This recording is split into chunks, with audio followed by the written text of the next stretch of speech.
بسم اللہ الرحمن الرحیم۔ السلام علیکم۔ دو بڑی عام خبریں ہیں جو اس ویڈیو میں آپ کے سامنے رکھنی ہے۔ ایک خبر کا تعلق اینکر اور سینئر صحافی عمران ریاض خان سے متعلق ہے، اور دوسرا آج اسلام آباد کے اندر ایک کتاب کی تقریب رونمائی ہوئی ہے۔ یہ عمران خان کے حوالے سے گندے الزامات سے بھرپور ایک کتاب ہے۔ یہ خاتون کہاں سے برآمد ہوئی اور کیا اس پورے پروجیکٹ کے پیچھے نواز شریف اور مریم نواز ہیں؟ عمران خان کے خلاف یہ جو پروجیکٹ ہے کس طریقے سے ناکام ہوا ہے، اور ماضی کے اندر نواز شریف اور شریف خاندان کس طریقے سے کریکٹر اسیسینیشن کرتا رہا ہے، اس کی کچھ تفصیل میں نے آپ کے سامنے رکھنی ہے۔ انتہائی عام ویڈیو ہے اور میں امید کروں گا کہ آپ سماعت کریں گے اور اپنے قیمتی فیڈ بیک سے ضرور آگاہ کریں گے۔ اس سے پہلے آپ کو علم ہے کہ جو شہباز شریف ہیں ان کی ایک زوجہ محترمہ ہے، ان کا نام تیمینہ دورانی ہے۔ انہوں نے ایک کتاب لکھی تھی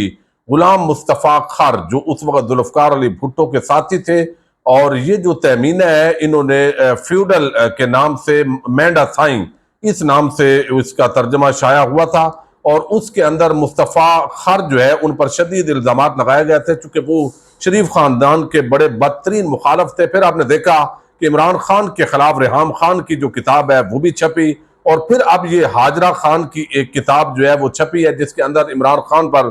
بڑے گندے قسم کے الزامات لگائے گئے ہیں، اور وہ ایسی باتیں ہیں جس کا میں سمجھتا ہوں ذکر بھی نہیں کرنا چاہیے، لیکن یہ خواتین کوئی عجیب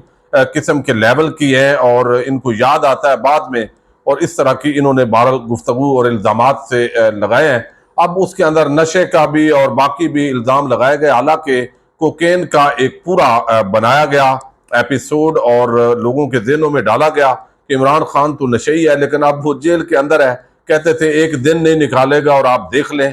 جو ٹیسٹ ہوئے اس کے اندر بھی یہ وہ پروو نہیں کر سکے۔ تو اس کا مطلب ہے کہ باقاعدہ ایک عرصے سے عمران خان کے خلاف جو ہے مختلف قسم کے ہتھ کنڈے استعمال کیے جا رہے تھے، لیکن ماضی کے اندر جو کچھ نواز شریف کرتے رہے ہیں، میں جب وہ آپ کے سامنے رکھوں گا تو پھر آپ کو اندازہ ہوگا کہ یہ کس سطح پر معاملات جا سکتے ہیں۔ اس وقت چونکہ عمران خان کو گرانا مقصد ہے، تو عمران خان جو ہے وہ عوام کی مقبولیت اس کے ساتھ ہے، اور کوئی بھی اس کے اندر آپ دیکھ لیں یعنی شیمیل، خواتین، مرد، سارے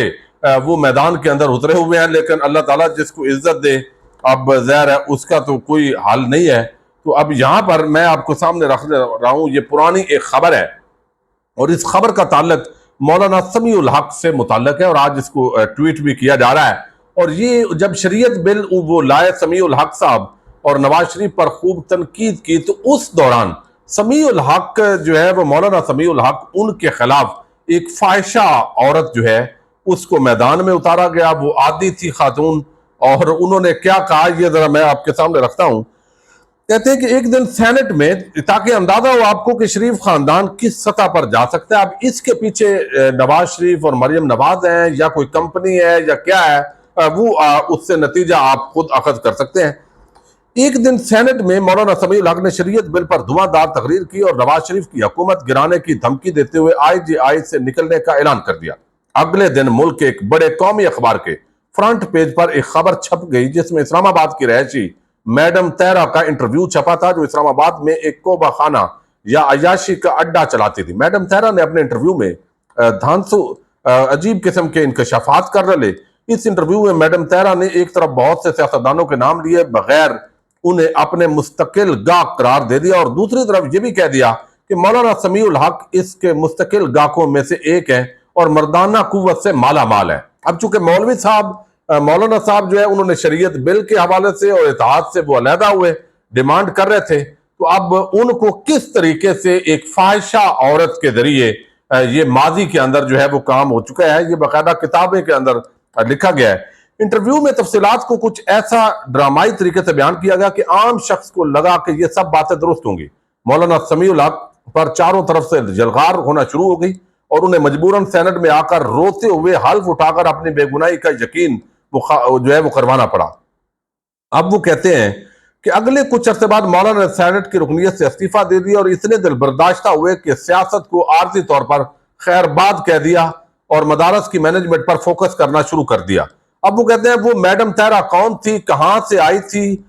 وہ کسی کو پتہ نہیں چل سکا۔ اس کے اتنے بڑے انکشاف کے بعد اس کی مبینہ عیاشی کے اڈے کے خلاف کیا کارروائی ہوئی اس کا بھی کسی کو علم نہیں ہے۔ جاننا چاہیں گے کہ میڈم طاہرہ کا انٹرویو کس قومی اخبار میں چھپا تھا؟ وہ جو جیو اور جنگ کی جو دی نیوز اخبار ہے اس کے اندر وہ انٹرویو چھپا تھا، اور اس کی قیادت اس وقت بتا رہے ہیں کہ کامران خان صاحب کر رہے تھے۔ تو یہ مخالفین کا خلاف پراپیگنڈا جب بھی شریف خاندان نے اقتدار میں آنا ہوتا ہے تو یہ سلسلہ جو ہے وہ چل پڑتا ہے۔ اب وہ کہتے ہیں کہ اگلے دن ملک کے ایک بڑے اخبار نے فرنٹ پیج پر یہ خبر چھاپی کہ اسلام آباد کی رہائشی میڈم طاہرہ کا انٹرویو چھپا تھا، جو اسلام آباد میں کوبہ خانہ چلاتی ہے۔ یہ سارا جو سین ہے وہ چلتا رہا، اور اس طریقے سے مولانا جو ہے وہ 1997 میں پھر جمائمہ خان جو ہے ان کے خلاف بھی 397 ٹائلوں کی سمگلنگ کا ایک مقدمہ بنا دیا گیا، اور اس کو بھی پاکستان چھوڑنا پڑا۔ تو جب بھی شریف خاندان آتا ہے تو کسی بھی سطح پر، اب دیکھیں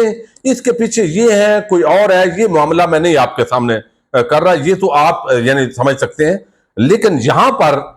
جب بھی شریف خاندان آتا ہے تو کسی بھی سطح پر گر سکتے ہیں، یعنی معاملات کو گرایا جا سکتا ہے۔ تو یہ اس وجہ سے اب عمران خان کے خلاف یہ جو خاتون ہے، اب جو اون شرادی نے آج سوال کیا ہے یا جو سوالات اب کیے گئے ہیں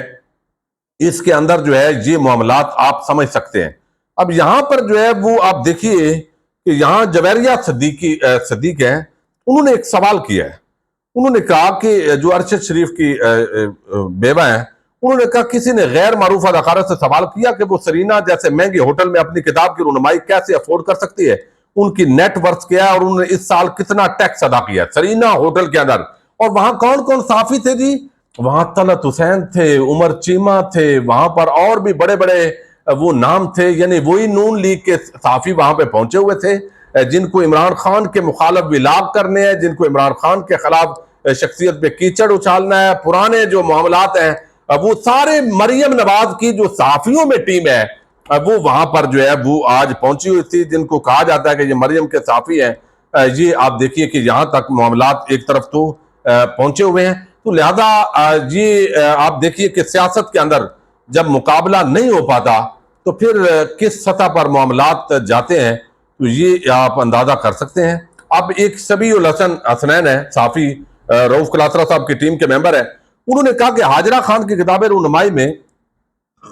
شرکت کا شرف حاصل ہوا۔ محترمہ اپنی گفتگو میں فرماتی ہے کہ میں ساڑی پہنوں یا جیسا میک اپ کروں یہ میری چوائس ہے، اور خود موصوفہ نے عمران خان کی نجی زندگی پر پوری کتاب لکھ ڈالی۔ کہتی ہیں 2014 میں کتاب چھاپنے سے برطانیہ میں پبلشر نے روکا تھا، یعنی برطانیہ کے اندر آپ کو علم ہے ڈیفامیشن لاز بڑے سخت ہیں، تو جب کوئی جھوٹ بولے گی اس کے خلاف باقاعدہ پبلشر کے خلاف بھی باقاعدہ مقدمہ ہو سکتا تھا۔ تو پاکستان کے اندر چونکہ جھوٹ بکتا ہے بلکہ اس کی پروموشن ہوتی ہے، اور باقاعدہ طور پر جو ہے وہ کئی دفعہ سرکاری سرپرستی بھی حاصل ہوتی ہے۔ تو یہاں پہ آسان تھا، جو لندن کے اندر جس کتاب کو چھاپنے سے انکار کر دیا پبلشر نے، پاکستان کے اندر بھئی آج وہ دی جا رہی ہے، اور اس کے اندر عمران خان جو ہے اس کی شخصیت کو اس طریقے سے بیان کیا گیا۔ بہرحال یعنی اس سطح پر کیا بندہ کہہ سکتا ہے۔ لیکن دوسری طرف جو ہے وہ آج پاکستانیوں کے مقبول اینکر عمران ریاض خان جو ہے وہ آپ کو علم ہے جب سے اغوا ہوئے، جو ان کا آخری ٹویٹ تھا وہ 11 مئی کا تھا، 11 مئی 2023 کا، جہاں پر انہوں نے کہا کہ عمران بھائی کا کسی اور نے ٹویٹ کیا، ان کے جو ہینڈلر ہیں جو ہینڈل کر رہے تھے ٹویٹر ہینڈل، انہوں نے کہ عمران بھائی کا گرفتاری پر پیغام، انشاءاللہ اگلی ٹویٹ عمران بھائی خود کریں گے، تب تک ہم معلومات IR کے سیز پر فراہم کریں گے، پاکستان زندہ باد۔ تو یہ ایک باقاعدہ طور پر بتایا گیا کہ جس طرح ان کو سیالکوٹ سے گرفتار کیا گیا ہے، آج بھی عمران ریاض جو ہے جو ان کی صحت بہتر ہو رہی ہے اور تھوڑا سا وہ بولنا شروع کر رہے ہیں، تو FIA کا جو ایک مقدمہ ہے اس کے اندر آج بھی پیشی ہوئی ہے۔ میاں علی اشفاق صاحب وہاں پر پیش ہوئے ہیں اور انہوں نے بتایا بھئی مقدمہ کیا ہے، تو جس خاتون کو یعنی ولاگ کرنے کی بات جو کی گئی وہ ڈیلیٹ بھی ہو چکا ہے، یعنی اس خاتون کا، لیکن انتظامیہ نے عمران ریاض کو بہرحال ساتھ کیا ہوا ہے، چونکہ ان کے جو والد ہیں انہوں نے جو کچھ پولیس والے ہیں ان کے خلاف کمپلینٹ کی ہوئی ہے، تو یہ معاملہ چل رہا ہے۔ تو عمران ریاض ٹویٹر پر بھی ایکٹیو نہیں تھے اس دوران، سوشل میڈیا پہ آپ کو علم ہے وہ ابھی عدالتوں کے اندر کچھ چکر کاٹ رہے ہیں، لیکن آج یہ بڑی حوصلہ افزا بات ہے۔ ایک تو انہوں نے پریکٹیکلی وہ نعرے جیسے لگاتے ہوتے ہیں، اس کا ایک میسج ہوتا ہے۔ آج بھی انہوں نے ٹویٹر پر آپ سمجھیں کہ 11 مئی کے بعد آج پہلا ان کا پیغام آیا ہے، بسم اللہ الرحمن الرحیم، السلام علیکم، پاکستان زندہ باد۔ یہ ٹویٹر پر انہوں نے جو ہی میسج کیا ہے اس کے بعد آپ دیکھیے سینکڑوں ہزاروں لوگ آگے اب جو ہے وہ پاکستانی خوشی کا اظہار کر رہے ہیں، ان کی طبیعت بہتر ہو رہی ہے، صحت بہتر ہو رہی ہے، اور توقع ہے کہ وہ جلد ہی جو سوشل میڈیا ہے وہاں پہ موجود ہوں گے اپنے یوٹیوب چینل پر۔ لیکن اس کے ساتھ میاں علی اشفاق جو ہے ان کا یہ کہنا ہے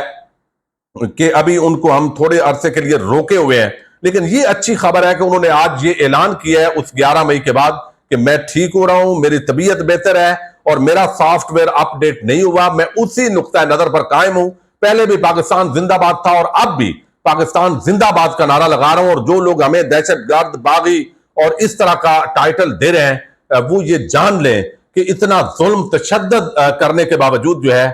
وہ پھر بھی میں اسی جذبے کے ساتھ کھڑا ہوں۔ اور باقی ان کو ظاہر ہے گھر والے، ان کی فیملی ہے، ان کے وہ سارے، لیکن آج میں بھی ان کو باضابطہ طور پر ٹویٹر پر خوش آمدید کہوں گا۔ اللہ تعالیٰ ان کے اہل خانہ کو، ان کو سلامت رکھے، ان کے دوست احباب کو جو اس وقت سخت حالات ہیں، ظاہر ہے ان کو بہت روکا جا رہا ہے کہ آپ پروگرام نہ کریں، لیکن بتایا جا رہا ہے کہ اگلے چند ہفتوں کے اندر وہ دوبارہ یوٹیوب اپنے سوشل میڈیا پلیٹ فارم پر جو ہے وہ موجود ہوں گے۔ کیا ان کو برداشت دوبارہ کر پائیں گے؟ یہ ایک علیحدہ سوال ہے اور اس پر ہم بات کرتے رہیں گے۔ اجازت دیجیے گا، اللہ حافظ۔